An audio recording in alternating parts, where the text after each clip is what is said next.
Today on Monkey Life, baby orangutan Hujan spends his first night at the park before meeting a potential new foster mum. He's fantastic. He climbs well, he's confident, self-assured. Vet John touches a nerve carrying out a dental operation on chimp Buster. He's getting up. 2.5, please. And hidden treats prompt an excited response from the normally sedate Stumpies.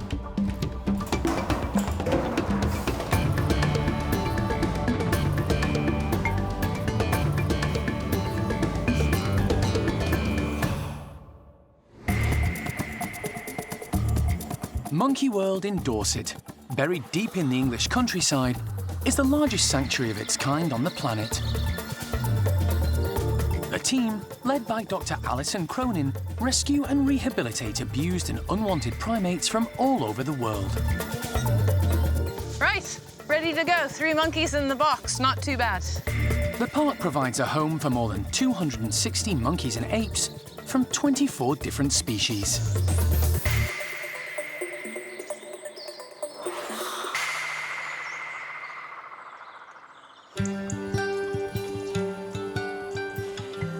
As a new day dawns at the park, it's the start of a whole new life for one little orangutan.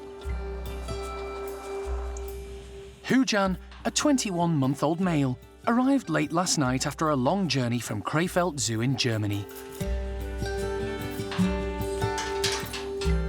James, who went there to collect him, kept him company for his first night at the park. Slept in here last night in my orangutan nest behind me, just to make sure, because we got here very late, that he was nice and comfortable in the house. Obviously, a brand new house, brand new country, lots of new sounds around him. But he slept like an absolute log, a lot better than I did. Had his milk already and his solid food, and he's been eating very, very well. So it's all going really great so far. Hujan will be joining Tuan's group of orangutans, made up of the big male and his 4 ladies. Today, he's going to be meeting one of the adult females, Lucky.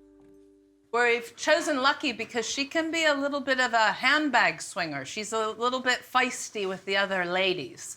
And we're thinking that if we can get her sort of more interested in Hujan, she might not be so focused on Roro or displacing Ame. It's mainly Roro that she seems to push around a bit.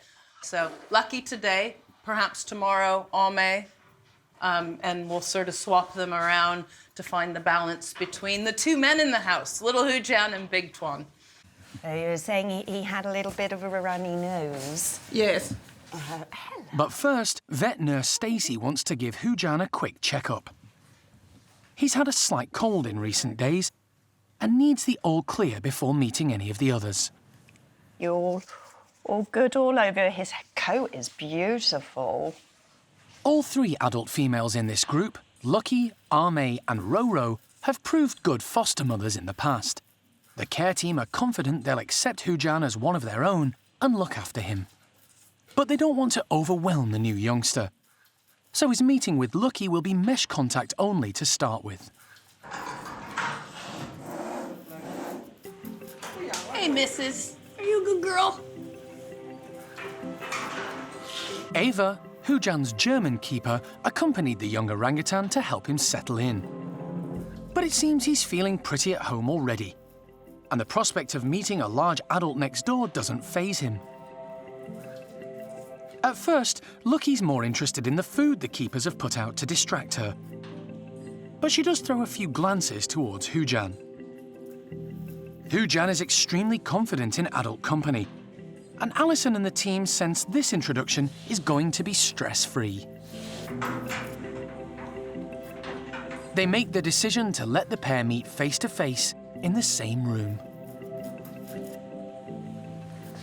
Hey. Love it. Both Lucky and Hujan are relaxed in each other's company. Ava is amazed at how quickly things are progressing. I'm extremely happy. I never have believed that it would work so fast. Lucky is a wonderful, wonderful girl, and she's so good to Hujan, and Hujan is totally relaxed and don't have problems or run away from her. It's gorgeous. It's wonderful. Hujan's just brilliant. He climbs well, he's confident, self-assured, really unique for a hand-reared orangutan. So hats off to Krefeld Zoo. They've done a fantastic job rearing a lovely, well-balanced and confident little boy. It's a great start to Hujan's new life at Monkey World. In the coming days and weeks, he'll be introduced to the rest of the group, including its leader, Tuan. But for now, he seems content in the company of Lucky. And she seems happy to share her food with him. It's been 4 days since the park's pair of rare, red-bellied guenons welcomed the arrival of their first baby. Since then, the family have been kept indoors to allow Nia to recover from the birth. It also helps staff keep an eye on the baby and make sure it's suckling well and gripping on tight to mum. Now, with everything looking positive, the team have decided it's time to give the new family a little more freedom. Everything's been going really well over at the Guenons, and we're just so impressed with how Nia's doing and how attentive Benny's being as well. So feeling really positive. Obviously for the first few days, we took things quite slowly and we kept them in the house. We then progressed to tunnel access, but we've decided today that we're actually going to let them into the outside enclosure. As soon as the slide is opened, Nia dashes out with baby on board, and Benny following close behind. The pair are very comfortable and familiar with their outside enclosure. But with a large infant clinging onto her, Nia may find moving around and negotiating the platforms and trees a little more challenging. However, there's no stopping Benny. He's straight up into the high branches. Nia takes her time. She's happy to soak up the sun, while her baby gets used to its first taste of the big outdoors. In the last 4 days, the primate care team have managed a closer look at the infant, and they're fairly certain it's a girl. They've named her Biff.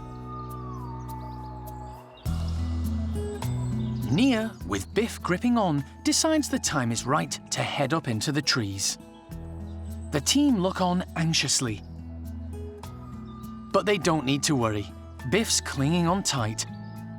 And Nia shows she's a good mum, supporting the baby when necessary.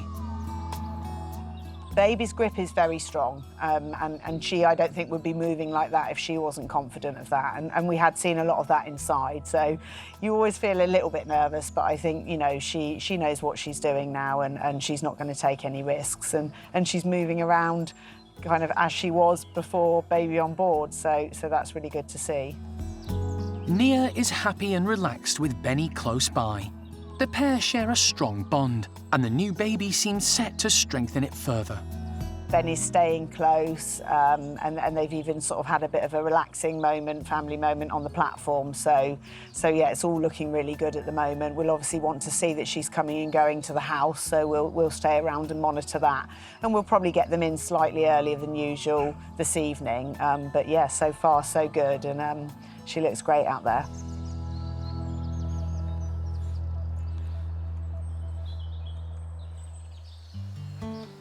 Looking after the health and well-being of all the primates at the park is an enormous task. The primate care team regularly train the animals separately and in groups to carry out various behaviours in return for a reward. This is known as operant conditioning, or clicker training. Reward-based training like this allows staff to monitor the primates for illnesses and wounds and enables them to administer basic health checks. Good boy. And today, James has persuaded some of the orangutan nursery residents into the tunnel system for a training session. With a lot of our older orangutans, they've all learned a lot of the behaviours that we've trained them over the years that we use to treat them medically and things like that. No tricks, just stuff that is beneficial for them. But obviously with the babies, they need to learn every single thing from scratch. Shush. So we've gone right from square one with them. Oh, she lips. Good girl. It certainly helps having the adults do it next to them. They learn off of what they see orangutans very, very well. So sometimes we'll be doing some training sessions with some of the adults and they'll actually start to try and copy the behaviours, usually because they know a treat's in it for them, and they obviously want that treat. So it's a good way of teaching them next to the adults as well. But we also use our clickers here to bridge them when they are doing the right thing. Good boy. Which is when they get a treat for it. So the babies at the moment, Rika's doing really well. Rika hen. Good girl. She's already learnt hands and feet, bum and head, which is great for oiling their skin as well, because they can get quite sore skin sometimes over the winter time. But obviously we can treat any injuries or anything like that they may pick up over the years when they know these behaviours. Bulu's a little bit more behind her. Hen. Good boy, Bulu. He's still doing quite well though. He knows hands and feet already and come here. So they're all doing really, really well. It's very early days for them and they've got a lot of behaviours on the list already. The youngsters appear to enjoy the training sessions, and it helps establish a good bond with the staff. For example, if they need a flu injection, which they will get just before the winter months, we can train them to present their arms to it and they'll just take it very nicely. No stress, no anaesthetic needed. If we just go to Sylvester here and we can ask him for a shoulder. There we go, and you can see he presents his arm up like that. Sylvester already knows how to do an injection training, but from that placement we then move on to using an actual syringe until they get very comfortable with it. And then eventually it gets to the point where we can just inject them with their flu injection just before winter and they won't blink an eye. Peek ahead. Good girl. So it really helps us look after them enormously. Today, James is keen to take a closer look at 9-year-old Sylvester, one of the older boys in the group. So with Sylvester, he's just reached that age where he's starting to turn into a man, if you like. His bottom canines are just starting to pop, which is really showing that he's moving on in the world with regards to his age. Sylvester, open. Open right up. See his canines. So it won't be too long probably before those top canines start announcing themselves as well. And I imagine at that point all his hormones will start rushing around in him and he'll reach that terrible teenager sort of age of the orangutans, where they'll be rushing about after all of the females in the forest.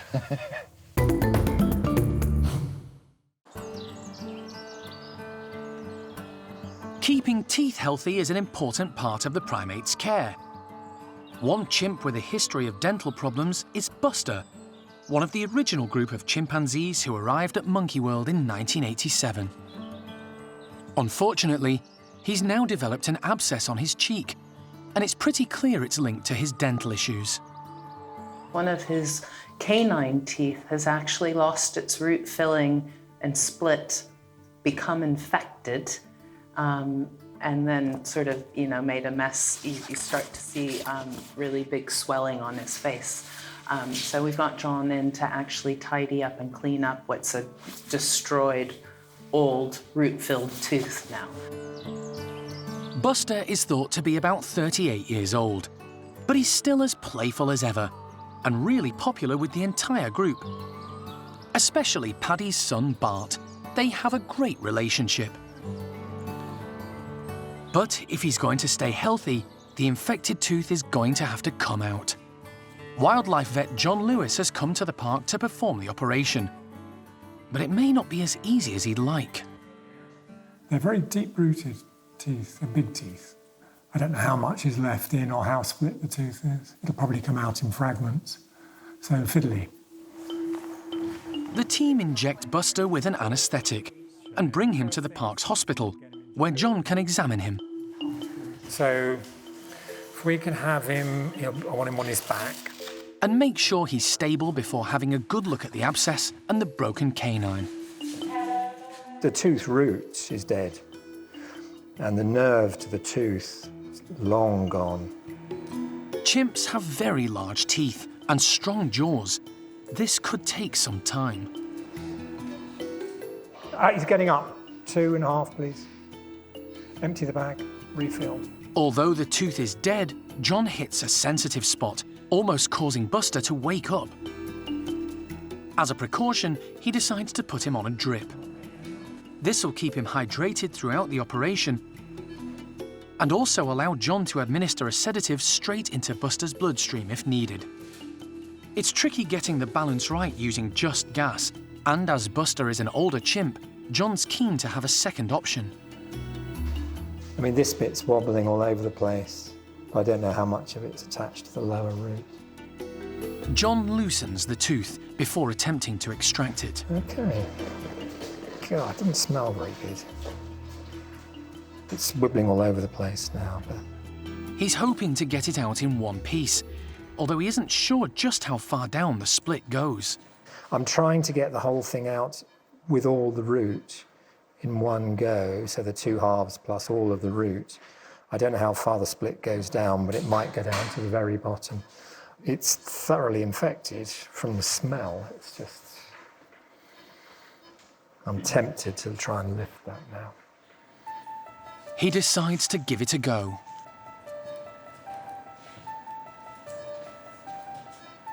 And, incredibly, the broken and infected tooth comes out in one go. Split right down to the bottom. Oh, nice job though, John. Thank you. So far, let's have a look down into the socket though. The canine has left a large hole, which John will need to clean out to avoid any further infection. The socket's infected, and I don't really want to leave infected bone in place because it'll delay healing. We leave the hole as a hole and it'll fill in very quickly. It's surprising, isn't it? I mean, I wouldn't stitch it over anyway, even if I could, because it is infected, and if you close that, you're closing the infection in, it'll blow up as an abscess. With the socket cleaned, John has a look at the rest of Buster's teeth. His lower right, the lower right canine still has the filling intact. And as I say, there's no sign on the jaw of any infection. And the rest of his stumps look quite good. Okay. It's a relief for the team who look after him. I'm sure he's going to feel a lot better now that we've got that tooth out. But they are so much tougher than we are. I mean, if that had been one of us with that, we'd have been in bed and crying and wanting lots of care and attention. But he's, you know, they're tough animals. Buster is taken back to his bedroom to recover, and John monitors him until he comes round from the anaesthetic. He'll be put on a course of antibiotics and painkillers for a while, but John is confident Buster will be back to his normal, playful self in no time.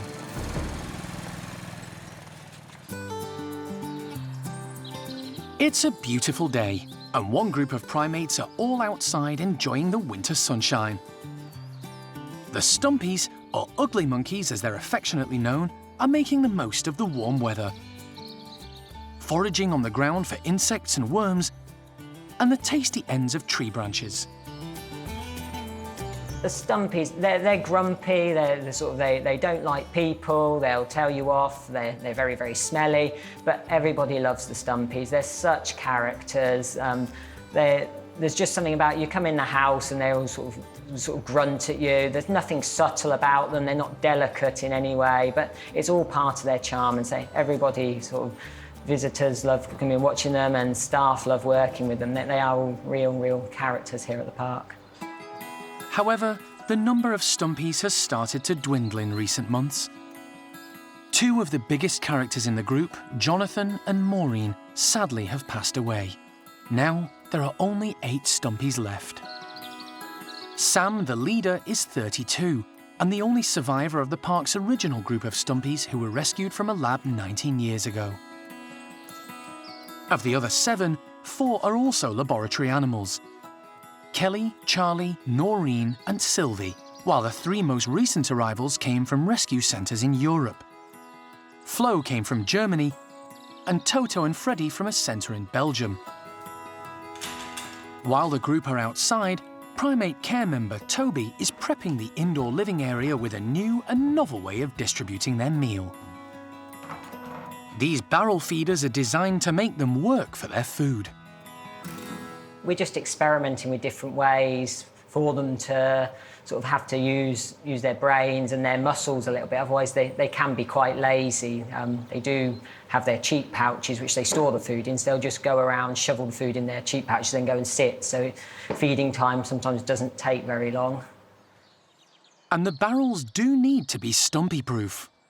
They do eat pretty much anything, so we are very restricted what we can put in with them because they will eat it. So we can't use things like sacks or socks or hosing that we would use with other animals. We've tried using tub trugs and they try and eat the tub trugs. So we have to try and find items which are quite tough, hard-wearing and stumpy-proof as such. So yeah, it's just something new for them.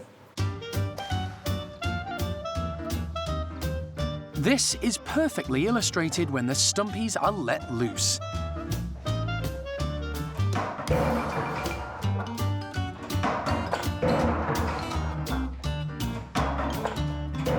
It's rare to see the stumpies this active and animated, as they throw the barrels around in gladiator fashion.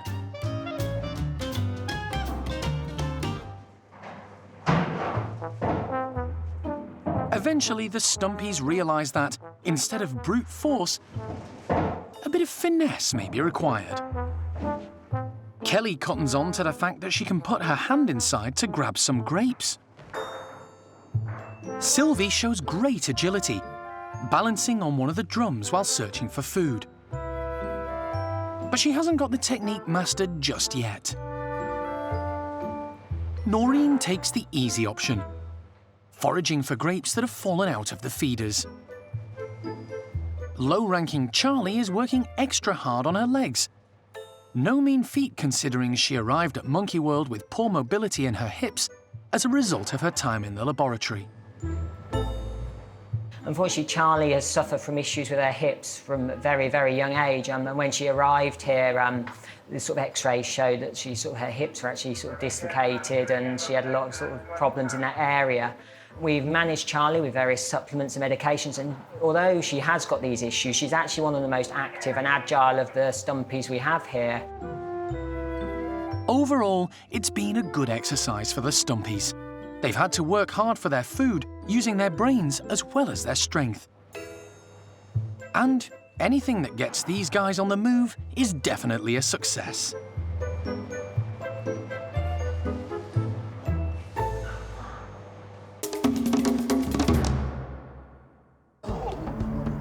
Next time on Monkey Life.